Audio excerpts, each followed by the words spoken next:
Hey guys, today I am here with, Bobby Esposito.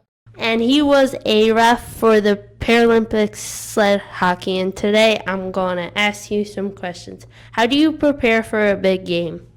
That's a good question. So it's very similar to prepping for any other very big game. I have to both be mentally ready as well as physically ready.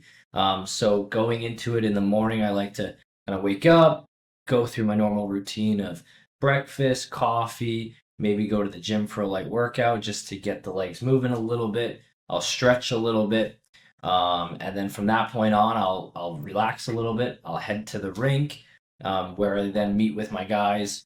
We like to play. We call it sewer with a soccer ball. We kick a soccer ball around a lot. Get together a bunch. Have a lot of fun. Talk about either the teams, maybe some rules that we might have questions on, and then start getting dressed. And then it's really mentally being ready to then go out there on that big stage and referee in front of a lot of people and make sure that we're calling a pretty good game. So it's a very big preparation. What was your favorite part of refereeing the Paralympic sled hockey? So I've been doing sled hockey for over 10 years now. I started back in 2015 and I absolutely fell in love with the sport. I did it in Buffalo, and I really enjoyed it because there was a lot of appreciation and passion for hockey, because it allowed individuals that may not be able to play stand-up hockey to still participate in a pretty awesome sport. So one thing I really like about sled hockey is the physicality of it, because think of these players that are so low on their sleds, they have to, in order for me to get the puck from you, if you and I were side by side, it's hard for me to kind of poke check and reach around you. I'd have to hit you with my body to get that puck. So the game is really physical, and I absolutely love it for that reason. It gets me moving when I'm out there. In this system, it's three official system. What that means is there's one referee and two linesmen. So me as the referee, I get to skate up and down the ice for the full 45-minute game time, and it's exhausting, but it's a ton of fun to be out there. What is the difference from sled hockey and regular hockey? Awesome. So, kind of what I had just mentioned. So, with sled hockey, these players, some who are double amputees, some might have one leg, some might have two, but an issue with one of their legs, which prevents them from being able to play stand up hockey. So, the sled that they sit in allows them to participate in hockey. The sled is, there's a blade, there's about two very small blades on the bottom, and they have what's really cool is the hockey sticks. They've got, think of, you ever play mini hockey? Yeah. Yep. So mini hockey, think of that as two little sticks. They've got two blades and they've got ice picks on the bottom. So they propel themselves, and then they also have to flip the stick around to then puck handle. I've tried to do a sled hockey. I've tried to be in sleds before. It's very hard. These athletes are very strong upper body because it's not easy to not only propel but then pass. So the big thing too that I notice as a referee is they have to constantly keep moving because the second they slow down and stop, it's much harder to get that momentum. So as a referee, you have to always be aware of where they are all the time because a lot of times referees might skate into them or skate back into the players and fall over, and we don't want that.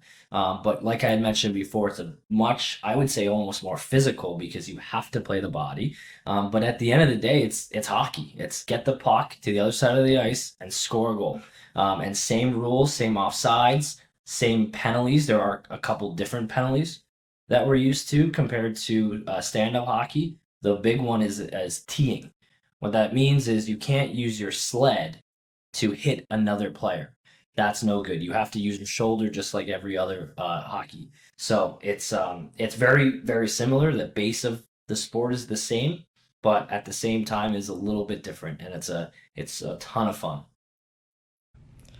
What advice would you give to young athletes with disabilities who dream of playing or officiating at this level?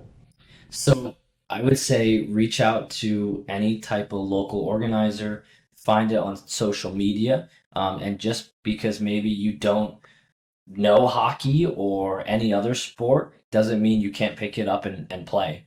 There's a lot of organization going on for not only sled hockey disability, but I see wheelchair basketball and all these other sports, handball, and all of these sports are starting to become very inclusive, and it's awesome to see. Even on the sled hockey side, it's growing globally on the women's. So now not only do men just play, but we're starting to pick up a lot of teams on the women's side, and they're trying to actually get a women's world championship and the women's in world para hockey for the next Paralympics as well. So I would say reach out, find somebody because there's a ton of sports, and sports are the best thing. I think it's very good for people to get involved. What's your favorite part of reffing? My favorite part of reffing, I think, is the guys and the relationships I meet. I meet some wonderful people along the way. Many people that I have been friends with, some that have been at my wedding, standing next to me in my wedding. It's a community that other people don't understand, and that's my favorite part. Is going back to that preparation question you had. I get to hang out with my friends before a game. I go out to battle with them on the hockey rink, and we go through some crazy scenarios. We have a lot of fun, and it creates a great relationship and great friendships. And that's how I know your father is through reffing. It's all about connections, and reffing has created a lot of friends for me. And it's my team, it's my sport, so that's why I love reffing. Thank you for letting me interview you. You're welcome. Thank you. So this is what the players got in Buffalo 2025. So this is a gold medal for the sled hockey. So USA Hockey was kind enough to actually say, hey, we got some extra in the office. You want some? I said, yes. So figured I think you would be a good holder of this. What? Yeah, so that's yours. It can go on my wall with medals. Yeah, that'd be perfect. Wow, that's so cool. Awesome. Thank you. You're welcome.